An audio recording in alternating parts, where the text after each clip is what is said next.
The sheriff's cruiser rolled up my dirt driveway just as dawn broke, its red and blue lights slicing through the morning mist. Karen, my neighbor of 6 months, stood by the gate, arms crossed, her fur coat gleaming like she'd stepped out of a magazine ad. She called the cops, claiming my old barn was a public hazard stuffed with illegal junk.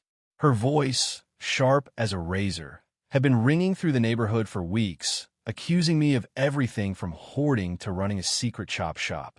I leaned against my porch rail, heart pounding, watching her smirk as the deputy stepped out. She thought she'd won. She thought she'd bury me. Karen had moved to our quiet rural town from the city, flaunting her wealth like a weapon. Her sprawling mansion, built on land she'd strong-armed from a struggling farmer, loomed over my modest property. From day one, she'd sneered at my weathered barn, my muddy truck, my simple life. She'd complain about the roosters crowing, the smell of hay, anything that didn't fit her polished vision of the countryside. Last week, she'd marched over, demanding I tear down the barn because it ruined her view. When I refused, she vowed to make me regret it. Now, here she was, sicking the law on me, convinced she'd expose some dark secret. The deputy, a grizzled man named Harris, tipped his hat to me before heading to the barn. Karen trailed him, her heels sinking into the dirt, rattling off accusations. He's hiding stolen goods.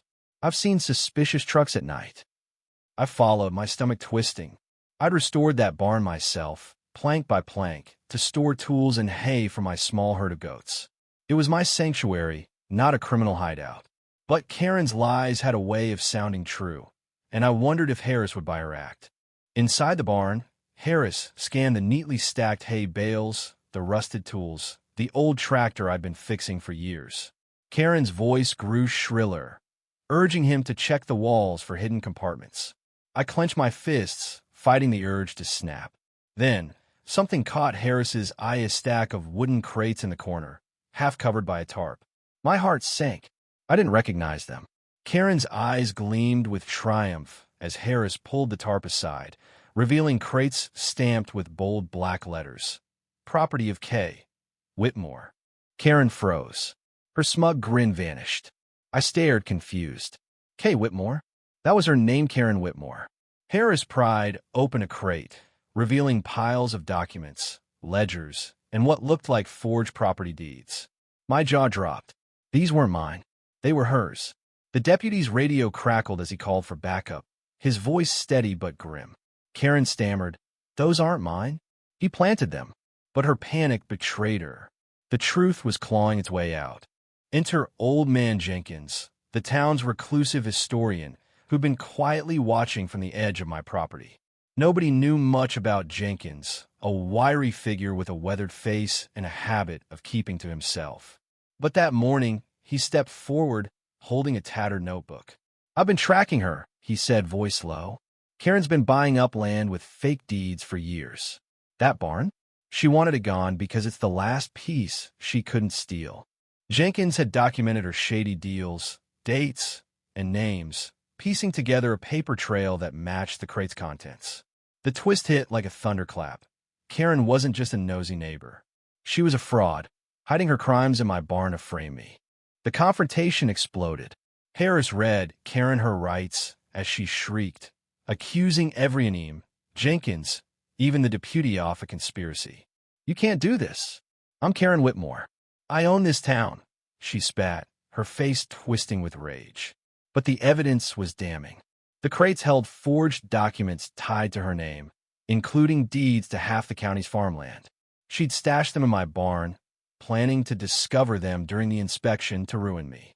Instead, her scheme unraveled. Backup deputies arrived, and neighbors gathered, whispering as Karen's lies crumbled. I saw Mrs. Ellis, the farmer Karen had swindled, wipe tears from her eyes. For once, Karen's money couldn't save her. As they cuffed her, Karen's polished facade cracked. Her fur coat was streaked with mud, her hair a mess, her voice a desperate wail.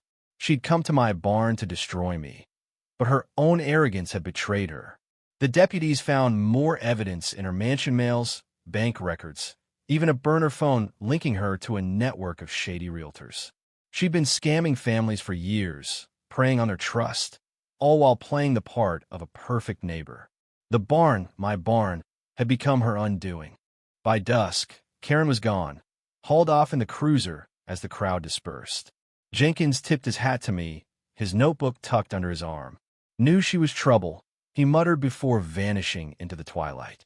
I stood by the barn, its weathered walls still standing, now a symbol of justice. The goats bleated softly, and for the first time in months, I felt peace. Karen had tried to crush me, but she'd only exposed her own rot. The town was already buzzing, planning to reclaim the stolen land, to rebuild what she'd torn apart. This wasn't just about me.